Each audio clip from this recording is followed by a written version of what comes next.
का mix bag series. तो पीछे से शुरू करेंगे, ठीक है। नॉन बाइल स्टेन्ड होते हैं एंड हमारे फ्लोटर्स सेम ही होते हैं। तो इसके लिए फेमस ट्रिक है हमारी नेहा। नेहा जो है नॉन बाइल स्टेन्ड है, ये याद रखना है, ठीक है। याद रह जाता है नेहा ट्रिक है, बट ये नहीं याद रहता बाइल स्टेन्ड है या नॉन बाइल स्टेन्ड है। सारे के सारे बाइल स्टेन्ड है, बट नेहा जो है नॉन बाइल स्टेन्ड है एंड ये फ्लोट भी करेगा, सोल्ट पे सेम है। तो नेक्टर अमेरिकनस, एंट्रोबियस वर्मिकुलरिस, एच नाना जिसके अंदर स्कोलिक्स होता है, एंड हमारा एनकाइलोस्टोमा। अच्छा, एक खास बात कि टीनिया सोलम जो भी क्वेश्चन आता है, चलो चेस्ट में बताती हूँ। ऑटो इन्फेक्शन के लिए ट्रिक होती है हमारी चेस्ट। चेस्ट के अंदर क्या आएगा, H E and S T, you can guess, ठीक है। सी तो ऐसे लिखा हुआ है। तो टीनिया सोडियम के बारे में बताती हूँ कि जो हमारा न्यूरोसिस्टिक सर्कोसिस जो हमारा क्वेश्चन आता है ना, वो एक रिंग दे देते हैं, उसके अंदर एक डॉट दे देते हैं। तो इसका नेक्स्ट स्टेप भी पूछ सकते हैं। तो असल में क्या होता है कि अगर हमारी छोटी सी रिंग है, जो उन्होंने एब्सेस जो होता है वो बड़ा रिंग होता है, ठीक है। ये छोटा सा रिंग होता है, तो इसमें या तो रिंग इन्हांसमेंट वाला हो सकता है या फिर हमारा हो सकता है टीबी के कारण रिंग इन्हांसमेंट वाला, या फिर हो सकता है हमारा सोलियम, ठीक है। तो अब हम कैसे इसको डिफ्रेंशिएट करेंगे, बाय स्पेक्ट्रोग्राफी, ठीक है। तो हम उसमें MR स्पेक्ट्रोस्कोपी जो भी होता है उसमें है ना, क्या होता है, वेव्स बनती है। तो उस वेव्स के थ्रू वी कैन डिफ्रेंशिएट कि वो हमारा न्यूरोसिस्टिक सार्कोसिस है या फिर हमारे टीबी के कारण इन्हांसमेंट हुई है, ठीक है। अब चलते हैं हम नेक्स्ट पे। ओपरक्यूलेटेड कौन से होते हैं, COPD फेशियोला। जैसे ही कोई अंडा देखो, ये 3 नाम आपके दिमाग में आने चाहिए, Neha, chest and COPD Fasciola. COPD में क्या होता है, क्लोनोर्किस, ओफिस्थोर्किस एंड पैरागोनस वेस्ट्रमैनी जो हमारा लंग फ्लूक होता है, एंड देन डाइफ्लोबिथ्रोम लैटम, एंड फिर आता है हमारा ये फेशियोला। ये इसका बुस्की एंड हेपाटिका दोनों होते हैं, ठीक है। अब वापस से बोलते हैं, Neha, chest, COPD, Fasciola. Neha क्या है, नॉन बाइल स्टेन, ठीक है, ये याद रखना है। एंड फ्लोट करती है हमारी सॉल्ट के अंदर। ऑटो इन्फेक्शन वगैरह कर लोगे आप। नेक्स्ट है हमारा हाँ ये देखो, पोस्ट मेनोपॉजल ब्लीडिंग जो होती है, मोस्ट कॉमन पूछे ना, एट्रोफिक वेजिनाइटिस होती है, ठीक है। एंड उसके बाद अदर कौन सी होती है, हमारी पॉलिप्स होते हैं एंड एंडोमेट्रियल हाइपरप्लेजिया होता है, अगर मोर देन 4 दे रखा है। प्री मेनोपॉजल के अंदर भी हमारा एंडोमेट्रियल कॉज हो सकता है, बट मोस्ट कॉमन क्या होगा, प्री मैच्योर ओवेरियन फेलियर, ठीक है। डिलेड साइकिल्स वगैरह बोल देंगे, ये सब बोल देंगे। प्री मेनोपॉजल मतलब जल्दी हो गया तुम्हारा, उसमें तो ब्लीडिंग बढ़ रही थी पोस्ट मेनोपॉजल में। प्री मेनोपॉजल जल्दी से आपकी ब्लीडिंग रुक गई है, एंड उसमें खतरनाक क्या होता है, या फिर AU भी हुआ है तो हमें एंडोमेट्रियल कोज भी हो सकता है। हमें याद रखना है, मोर देन 35 में अगर 12 mm से ज़्यादा है तो it is abnormal, endometrial biopsy करेंगे, ठीक है।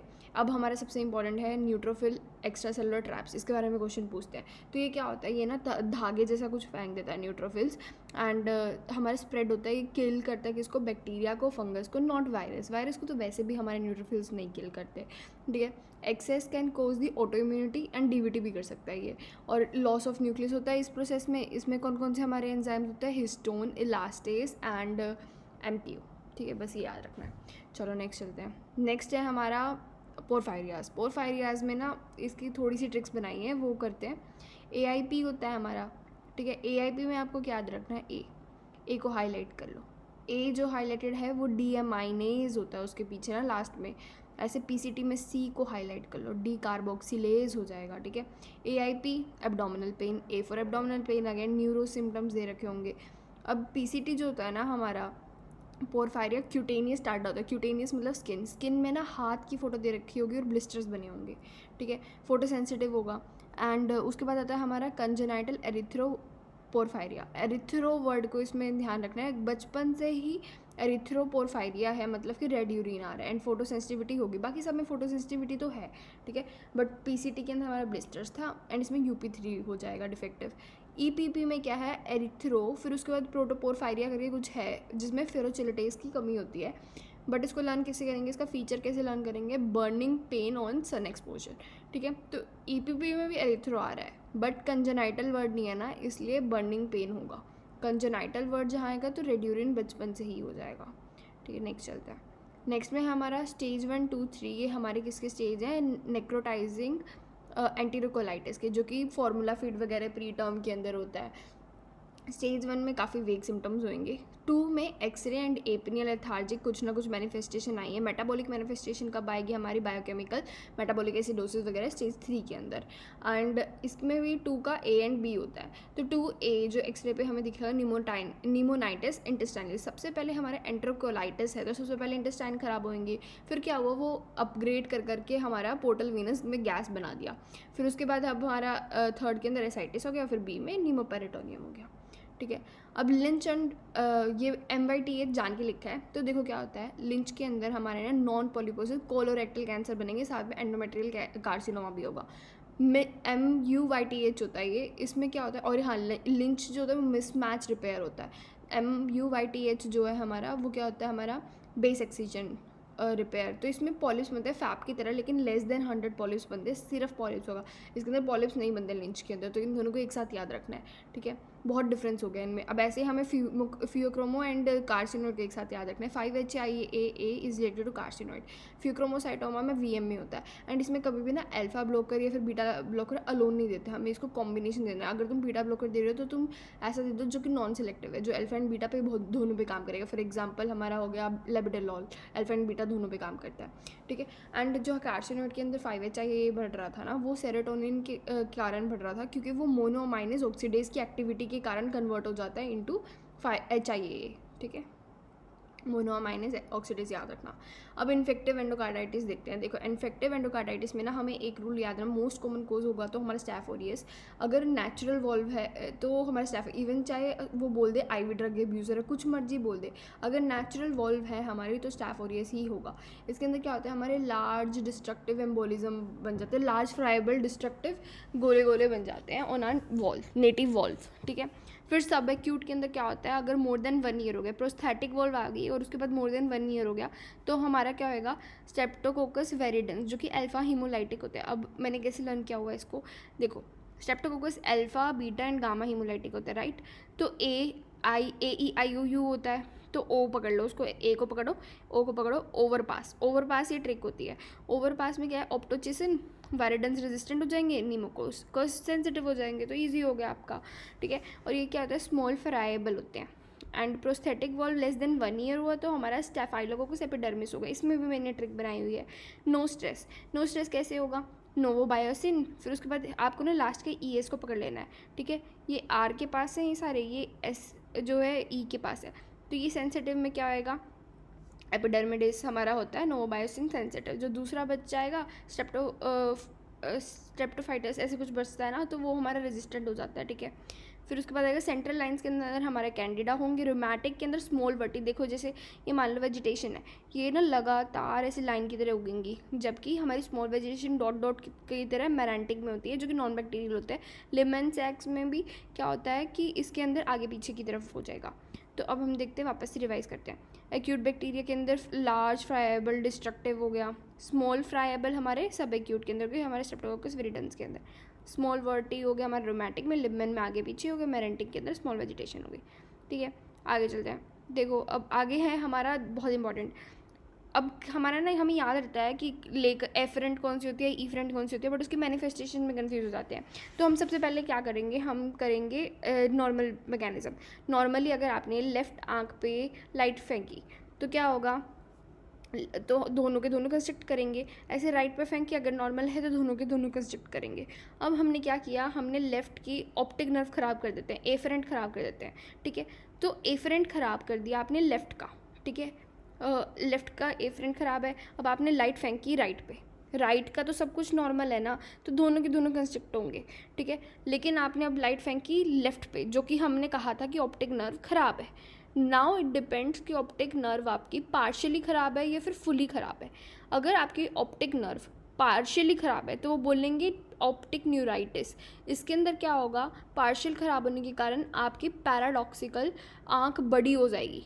तो आँख बड़ी हो गई उसको बोलते हैं मार्कस गन प्यूपिल, जो कि हमारा कहाँ मिलता है, मल्टीपल स्क्लेरोसिस के साथ एसोसिएटेड होता है। अगर बोला ऑप्टिक नर्व कंप्लीट ट्रांसेक्शन, तो क्या है, एफरेंट ख़राब है तो कोई भी सिग्नल नहीं लेकर जा पाई, तो वो नॉर्मली रह जाएगी, ठीक है। ना वो कंस्ट्रक्ट करेगी ना वो कुछ करेगी, जैसी है वैसी रहेगी।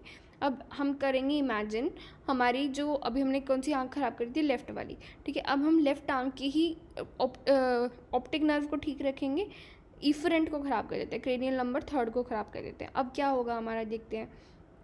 देखो अब हमने राइट आंख पे लाइट फेंकी, राइट पे फेंकी, तो हमारा क्या होगा कि उसका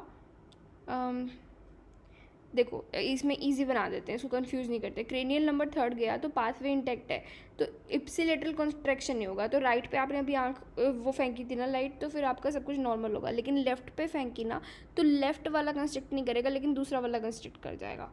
ठीक है, एक बार वापस सुनना, समझ आएगा, वापस भी बता देती हूँ। ऑप्टिक न्यूराइटिस अगर पार्शियल है तो हमारा पैराडॉक्सिकल हो गया। ऑप्टिक नर्व ट्रांसलेक्ट है तो कम्प्लीटली आपका क्रेनियल नर्व सेकंड चला गया, तो कोई एफरेंट बचा ही नहीं, तो फिर आपका कोई रिएक्शन दूसरे आंख में होगा ही नहीं। अगर आपका इफरेंट की बात करो तो सिर्फ इप्सिलेटरल ही आंख खराब होगी। चलो नेक्स्ट होता है मिस ब्रांडेड स्प्यूरियस के अंदर सस्पिशियस रॉन्ग ड्रग होती है, तो स्प्यूरियस हो गया। अब हमारा पढ़ेंगे हम पोषण अभियान, ये सब।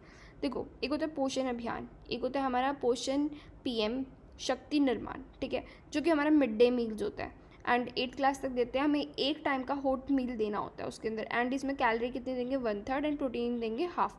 देखो कैलोरी तो ना अगर आप कुछ सस्ती चीज़ भी खा लो उसमें भी कंप्लीट हो जाती है, प्रोटीन नहीं होता, इसलिए प्रोटीन गवर्नमेंट 1/2 वहीं पे कंप्लीट करने की कोशिश करती है। अब पोषण अभियान क्या होता है, हमारा ministry of women and child development के अंदर आता है। तो ये क्या टारगेट रखते हैं, सुला के ऊपर, stunting, under nourish, low birth weight and anaemia. इनका टारगेट क्या है, सब कुछ 2% से कम करना, अनीमिया को 3% से कम करेंगे। अब हमें क्या क्या इंक्लूड करने हैं, कौन कौन इंक्लूड करने हैं, 6 महीने से 6 साल के बच्चे। उसके बाद एडोलिसेंट हमारे मेल फीमेल मतलब एडोलिसेंट तो सिर्फ दोनों आएंगे, मेल एंड फीमेल, लेकिन 15 to 49 ईयर्स रिप्रोडक्टिव एज वाली फीमेल्स आ जाएंगी। प्रेगनेंसी लैक्टेटिंग ऑब्वियसली मदर आ जाएंगी, मदर तो नाम ही लिखा हुआ था, एंड मैलनरिश्ड बच्चे आ जाएंगे। तो इसमें ना हमें थोड़ा सा आइडिया लगना चाहिए कि क्या देते हैं। मैलनरिश्ड बच्चा है, सबसे ज़्यादा कैलोरी देंगे, सबसे ज़्यादा प्रोटीन देंगे, तो हमारा 8 से हो गया, 25 हो गया। ठीक है, अब उसके बाद हमने क्या किया, छोटे बच्चे हैं तो थोड़े कम पैसे दो उसको क्या दे दो, 500 रुपये दे दो, और उसके बाद 15 के सिक्के दे दो। फिर उसके बाद हमने क्या किया, प्रेगनेटिंग लैक्टेटिंग को बीच में रख दिया, तो हमने 600 एंड 18 ऐसे कुछ लर्न करना है। ओके नेक्स्ट चलते हैं। नेक्स्ट में है हमारा प्रोकाइनेटिक। प्रोकाइनेटिक के अंदर ना बहुत इंपॉर्टेंट है, देखो लेकिन ईजी कर दिया है। प्राइड होता है, जहाँ पे भी आपको प्राइड लग गया मतलब आपका 5:4 एगोनिस्ट है, तो सीसा प्राइड, कोई भी प्राइड। एंड फिर उसको बताते हैं डोपामिन एंटागोनिस्ट, जो कि मेटाक्लोप्रोमाइड होते हैं, डोम्पेरेडोन होते हैं। ये ना एंटीएमेटिक के साथ साथ हमारा वो भी कराते हैं, प्रोकाइनेटिक एक्टिविटी भी करते हैं। मैक्रोलाइड्स हो जाएंगे, मोटिलिन रिसेप्टर पे भी एक्ट करते हैं, एरिथ्रोमाइसिन हो गए जैसे कि, तो ये हमारा यूज़ होते हैं डायबिटिक गैस्ट्रोपेरेसिस के अंदर। फिर आएगा हमारा कोलिनर्जिक होते हैं। ऑब्वियसली कोलिनर्जिक का मतलब क्या हुआ, पैरासिम्पैथेटिक, तो पैरासिम्पैथेटिक एक्टिविटी में तो होता है ना, बेथेनकोल अब हम यूज़ नहीं करते, बट ये भी होता था। न्यूस्टिगमिन जो होता है हम यूज़ भी करते हैं, पैरालाइटिक एरियाज के अंदर है। ठीक है, उसके बाद होता है हमारा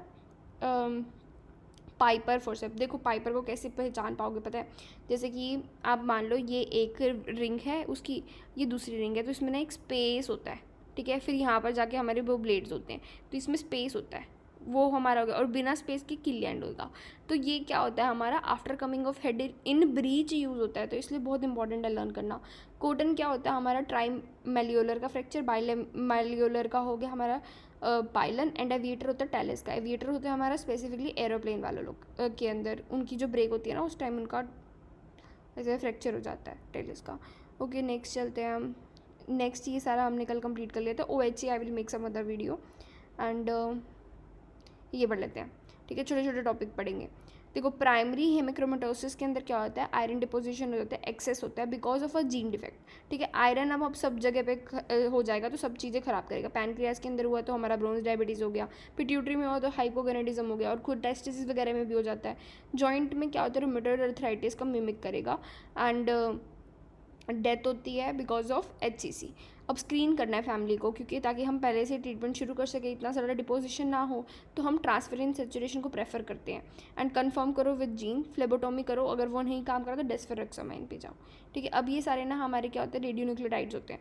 रेडियोन्यूक्लियोटाइड्स में क्या होगा, MAG3 जो कि ट्यूबुलर के लिए होता है, ये तो ये सारे रीनल के हैं। अब हम इसमें कैसे लर्न करेंगे, DMSA में S आ रहा है तो मतलब स्कार ऑफ रीनल।